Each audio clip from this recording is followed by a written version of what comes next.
Olá, pessoal, tudo bem? Sejam bem-vindos mais uma vez aqui ao nosso canal, né? Esse vídeo aqui ele é especialmente feito para a comunidade no Telegram, a comunidade Advomachine, mas ele pode ser eventualmente publicado no canal O Advogado. Se vocês estiverem vendo esse vídeo pelo canal O Advogado, eu queria convidá-los a participar do nosso canal, né? Venha fazer parte, venha se inscrever ao nosso canal, fazer parte da nossa comunidade, dessa que é uma verdadeira família que cresce a cada semana.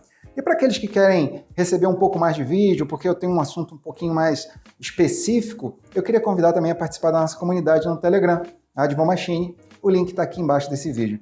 Gente, eu sou Alexandre Garcês, é um prazer enorme estar aqui com vocês de novo. Eu queria mandar um beijo especial, um abraço fraternal para todas as pessoas que têm mandado mensagens para nós aqui. Gente, é muito importante esse feedback de vocês, porque nos ajuda a avaliar a qualidade do nosso trabalho, né? E o nosso aperfeiçoamento depende muito dessa troca que nós fazemos aqui em conjunto.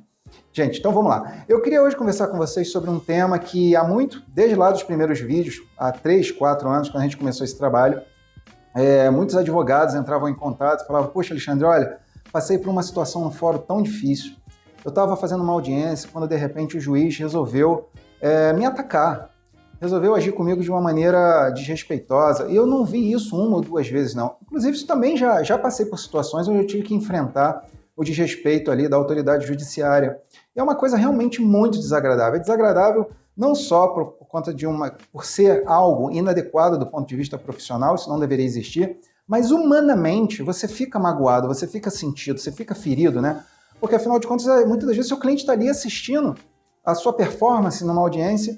E aí, eventualmente, por razões ali momentâneas, né, sobretudo por razões, às vezes, que são injustificáveis, às vezes um juiz começa a praticar um desrespeito com o profissional, com o advogado, né? Existem várias razões na prática, eu já vi que existem várias razões para que isso aconteça. Várias razões, e são muitas razões que não têm plausibilidade, elas não são justificáveis, mas são muitas. Por exemplo, a vaidade da pessoa, a arrogância profissional, má influência. Às vezes o juiz ele está com uma influência, principalmente no processo crime, uma excessiva, às vezes, influência da acusação, porque vocês sabem, o promotor e o juiz, ele já presenciei isso, infelizmente, algumas vezes durante a audiência. Eu vi, por exemplo, uma copeira servir o juiz e servir o cafezinho para o promotor de justiça ali ao longo da audiência. Ou seja, existe uma relação que eu considero até promíscua e perniciosa, né, que às vezes ocorre. Não é sempre, mas às vezes ocorre.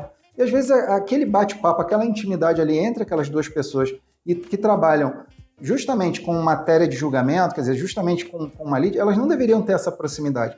Mas na prática isso acontece. Nem acontece por mal. É porque o próprio sistema, o nosso sistema público, né, ele permite e a nossa cultura também, ela permite essas inconveniências que geram, às vezes, ali um comportamento anômalo por parte daqueles profissionais. Então, existem muitas razões, né?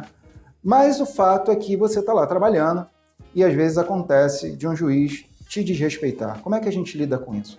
Antes de falar de como a gente lida com isso, eu quero contar para vocês, há mais ou menos uns 10 anos, ocorreu no Rio Grande do Sul, foi com um advogado que trabalhava na seara trabalhista, nem era na seara criminal, em que uma juíza, ao prolatar a sentença, ela esculachou com o profissional. Ela colocou na sentença que ele não fazia ideia do que estava fazendo, que a petição dele, as peças que ele havia inserido no processo, que ele havia protocolizado no processo, elas não faziam sentido, elas eram confusas, que o profissional não estava à altura do ofício de procurador. Ou seja, ao invés dela julgar o processo, ela começou a julgar o desempenho do advogado e colocou isso na sentença. É totalmente absurdo e incabível um comportamento desse, né? A gente não espera que um juiz faça uma coisa dessa.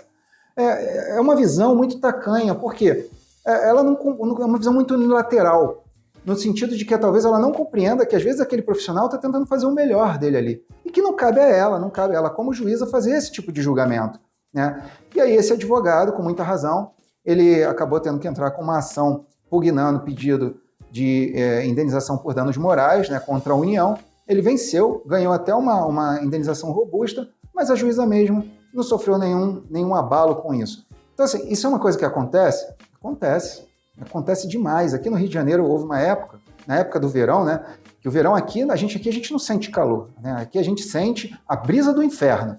Aqui é padrão inferno. Então, quando chega ali o calor intenso, né, às vezes o presidente da OAB, o presidente do Tribunal de Justiça, é feito um acordo para que os advogados não precisem participar de certos atos processuais, algumas audiências de terno e gravata, justamente por causa da questão climática. E aí o que aconteceu quando alguns advogados começaram a entrar em audiência sem gravata?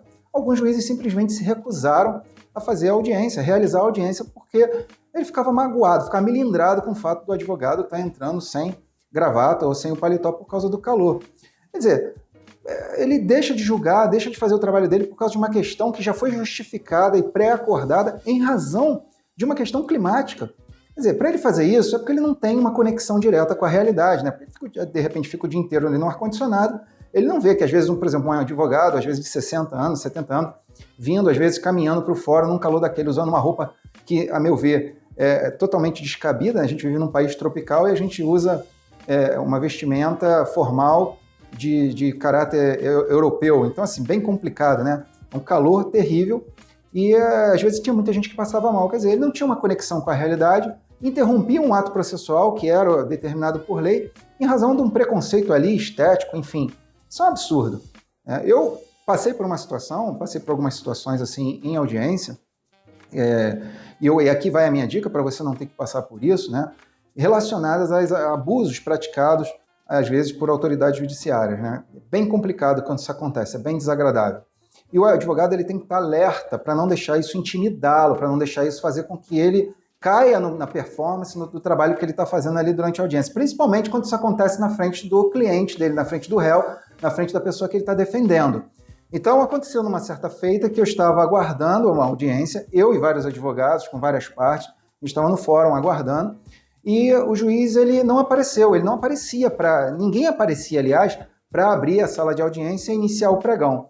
Então, eu já estava ali há mais ou menos umas quase 3 horas, eu tenho uma agenda muito apertada, eu tenho muitos compromissos, eu não posso ficar à disposição de um único evento profissional ao longo do meu dia, né? Quem trabalha comigo sabe disso, eu dou muito trabalho aí para o pessoal que trabalha comigo para a gente tentar manter os compromissos ali dentro de uma agenda e a gente possa executar o serviço com tranquilidade.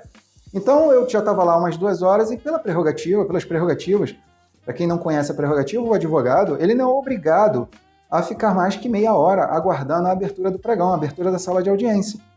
E foi exatamente o que eu fiz. Eu exerci o direito da prerrogativa, virei para meus clientes e disse, olha, não dá mais, eu preciso tocar minha vida, eu preciso resolver outras questões. O juiz não apareceu, vai lá, pede a ressalva no serventuário lá do cartório, que eu vou embora. E aí é claro que existem uns procedimentos que você tem que tomar, você tem que entrar com uma petição, pedir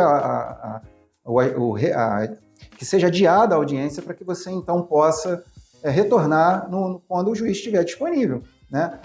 O que aconteceu foi que o juiz chegou mais ou menos no final da tarde, eu fui embora, chegou no final da tarde, e os meus clientes tiveram que ficar aguardando o juiz porque os serventuários ficaram com medo daquilo que eu estava fazendo. Vejam vocês, a secretária lá do juiz, a escrevente-chefe do cartório, ela não quis dar ressalva. Para quem não sabe o que é ressalva, é um documento comprobatório da presença do réu ou das testemunhas naquele dia ali, por ordem do Poder Judiciário, né, por um chamamento do Poder Judiciário, para que ela, apresentando aquele documento no trabalho dela lá, ela não seja descontada naquele dia. Então a ressalva ela é importante para que a pessoa não tome prejuízo. Então o serventuário lá, responsável, não quis dar ressalva para o meu cliente, porque ele ficou com medo da atitude do advogado. Esse advogado é maluco, ele foi embora. O juiz vai comer o fígado dele. Vamos esperar o juiz chegar, aguarda aí. Quer dizer, a pessoa ficou lá o dia todo, tomando um chá de cadeira, o juiz foi chegar lá para as 4, 5 horas da tarde, e aí ele iniciou o pregão, que é o chamamento para o início das audiências. Quando chegou na audiência, que seria correspondente àquela que eu iria participar, foi por volta das 18 horas,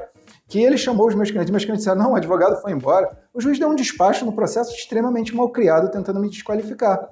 Agora vejam vocês, o juiz chegou quase no final da tarde, atrasou a vida de dezenas de pessoas, atrasou a vida de um monte de advogado, de um monte de parte, de um monte de testemunha, e ainda quis dar uma esculachada em mim, porque eu exerci a minha prerrogativa. Então, o que aconteceu? Eu tive que reagir a isso, fui obrigado a reagir a isso, e aí acabei tendo que ajuizar uma correição parcial, afastando, inclusive, os comentários que ele inclusive tentou me multar. Vejam vocês, olha que absurdo, né? Então, Ah, é possível a gente reagir a isso? É possível sim, mas você tem que estar municiado, você tem que saber quais são as suas prerrogativas e você precisa também saber como reagir se essas prerrogativas forem violadas. Nos próximos vídeos eu vou estar contando um pouco mais sobre essa história e como a gente deve agir nessas situações. Gente, fica aqui o meu forte abraço, fiquem com Deus, até o próximo vídeo, eu vejo vocês em breve, tá? Um beijo, pessoal, tchau, tchau! Olá, pessoal, tudo bem? Só passei aqui para relembrar vocês, não deixem de baixar o e-book gratuito que eu preparei para que você possa usá-lo na sua atuação em delegacia, tá bom? O link está nos comentários afixados abaixo do vídeo. Vai lá, baixa, porque é um material importante para você levar consigo. É coisa prática, é coisa para usar, não é para inglês ver. E eu fiz com todo carinho para você, tá bom? Um forte abraço e não esquece,